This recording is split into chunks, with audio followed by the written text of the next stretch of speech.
வணக்கம் மக்களே! ஏபிஎல் ஆர்எஸ்லேருந்து ஆனந்தன். 4 நாளா கன்டினியூஸா அடிச்சு மெதுவா, அதாவது பெருசா அடிக்காதனால மெதுவா அப்படியே இறக்கிக்கிட்டே வர்றாரு. ஒவ்வொரு நாளும் இன்ட்ரஸ்டிங்கா என்னன்னா, முதல்ல ஐடி இறக்கி விட்டாரு. அடுத்தது அ ஆட்டோ இறக்கி விட்டாரு. ஆட்டோவோட சேர்ந்து பேங்க் நிஃப்டியும் சேர்த்து இறக்கி விட்டாரு. அதுக்கு முன்னாடி எஃப்எம்சிஜி இறக்கி விட்டாரு. ஸோ ஒவ்வொருத்தவங்களா களத்துக்கு வர்றாங்க. ஈவன் நம்ம எதிர்பாராம ஃபார்மா செக்டார் கூட இறக்கி விட்டாரு. ஸோ அடுத்து இது இப்படியே கன்டினியூஸ் ஆகுமா? எப்பயுமே மார்க்கெட் இறங்குனா இறங்கிட்டே இருக்காது. ஏறுனா ஏறிட்டே இருக்காது. ஸோ இதுக்கு ஏதாவது பிரேக் இருக்கா? வேற என்னென்ன செக்டார், என்னென்ன ஸ்டாக்ஸு இதெல்லாம் உள்ள பார்க்கலாம் மக்களே. அதுக்கு முன்னாடி ஒரு முக்கியமான ஒரு ஜாலியான விஷயம். ஜெர்மன்ல வந்து இந்த கெரக்ஷைமர் அப்படின்ற ஒரு ஃபார்மா கம்பெனி. அதை இன்னைக்கு ஒரு 38% போட்டு அடிச்சு விட்டானுங்க. வேற ஒண்ணும் இல்ல. அண்ணாச்சி பண்ண வேலை என்னன்னா, கொஞ்ச நாளாவே அந்த பிரச்சனை ஓடிட்டு இருந்திருக்கு. அண்ணாச்சி பண்ண வேலை என்னன்னா, நம்ம பழைய சத்தியம் மாரி அக்கவுண்ட்ல கை வச்சு ப்ராஃபிட், லாஸ் அப்படிலாம் விளையாண்டுருக்காரு. இப்போ ஒரு ஒரு 1 மாசம் 2, 3 மாசத்துக்கு முன்னாடியே அடிச்சிருக்காங்க.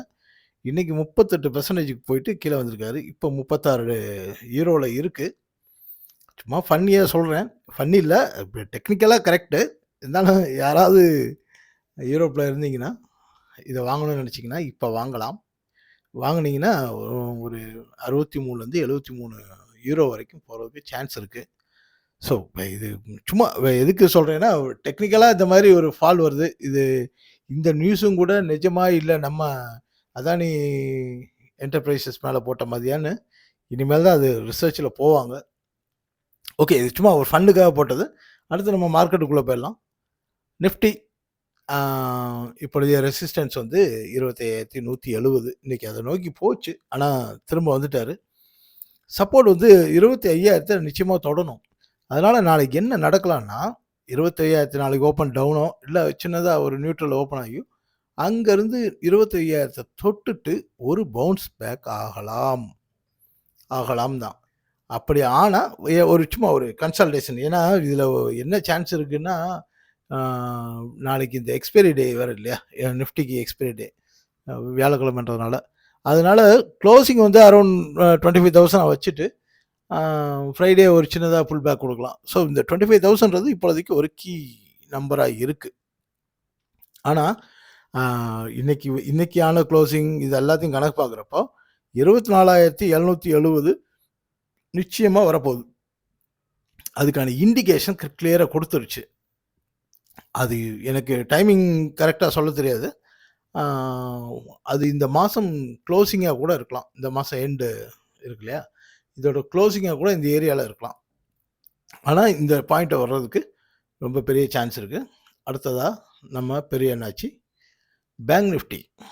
பேங்க் நிஃப்டி 55,550 அடுத்த ரெசிஸ்டன்ஸ். இன்னைக்கு அவர எதிர்பார்க்கல. நல்லா போட்டு பொளந்து விட்டாரு. ஆ அப்புறம் சப்போர்ட் வந்து 54,750.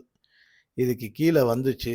இதுக்கு கீழ க்ளோஸ் ஆச்சு அப்படின்னா, 54,200 வரைக்கும் வர்றதுக்கான பெரிய சான்ஸ் இருக்கு.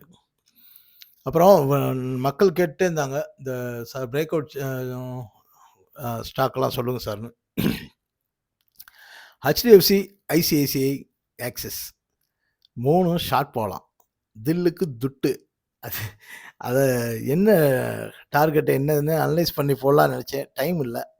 அதனால முடிஞ்சா நைட்டு போட்டு காலையில உங்களுக்கு ரீச் ஆகுற மாரி பண்றேன். இது 3 ஷார்ட்டுக்கான நல்லா இருக்கு. கொஞ்சம் பவுன்ஸ் பேக் வந்தா கூட மேல வச்சு கூட அடிக்கலாம். நல்லா இருக்கு பார்க்கலாம். அது தனியா ஒரு சின்னதா ஒரு அந்த இப்போ போடுறேனே மியூசிக் இல்லாம அந்த மாரி போட்டு பார்க்குறேன். அடுத்ததாக ஆட்டோ. இந்த இந்த படத்துல ஒரு ஒரு வில்லன் சொல்லுவாரே, "அசிங்கப்படுத்துற, ஆ அவமானப்படுத்துற, ஹர்ட் ஆயிட்டேன்" அப்படின்னு.